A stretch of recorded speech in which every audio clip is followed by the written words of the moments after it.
आणि बुलेटिनच्या सुरुवातीला महत्त्वाची बातमी। भारत आणि पाकिस्तान यांच्यात सध्या तणाव सुरू आहे। याच दरम्यान बीसीसीआय एक मोठा निर्णय घेण्याच्या तयारीत आहे। आगामी आशिया चषकातनं टीम इंडिया माघार घेणार असल्याचं समोर आलंय। एका वृत्तानुसार टीम इंडिया आगामी आशिया चषक खेळणार नाही।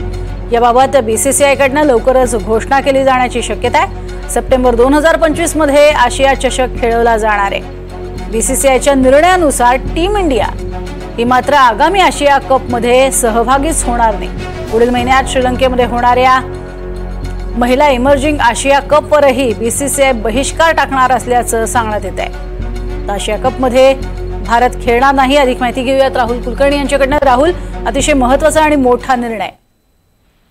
आशिया खंडातलं क्रिकेट हे बहुतांशी भारताच्या भूमिकेवरती अवलंबून असतं आणि पाकिस्तानच्या क्रिकेट संघटनेची दिवाळखोरी झालेली आहे। कारण तिथे अगदी त्यांचा पूर्वीचा कर्णधार बाबर त्याच्या सुद्धा मानधनासंदर्भातल्या वेगळ्या बातम्या मधल्या काळामध्ये आल्या होत्या आणि म्हणून पाकिस्तानला अनेक वेळेला भारतानं डोळे वटारल्यानंतर आम्ही तुमच्यासोबत क्रिकेट खेळू तर ते दुबईमध्ये खेळू, शारजामध्ये खेळू अशी भूमिका घेतली होती आणि केवळ आपलं क्रिकेट जिवंत राहावं यासाठी। पण आता भारत सरकारने श्रीलंकेमध्ये होणारा आशिया कप स्पर्धेचा कार्यक्रम पाहता त्यातनं माघार घेण्याचं ठरवल्यामुळं ह्या स्पर्धेचं अस्तित्वच धोक्यात आलेलं आहे। कारण याच्यात 3च संघ खेळतात, भारत, पाकिस्तान आणि आशियातले अर्थात बांगलादेश वगैरे।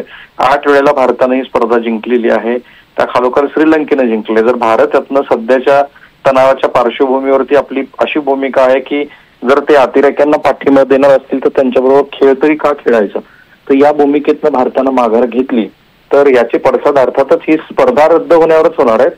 आणि सगळ्यात महत्त्वाचं काय की भविष्यामधल्या अनेक क्रिकेट स्पर्धा या अशाच पद्धतीच्या तणावाच्या पार्श्वभूमीवर रद्द होत राहिल्या तर त्याचा शेवटी मोठा फटका पाकिस्तानला बसू शकतो।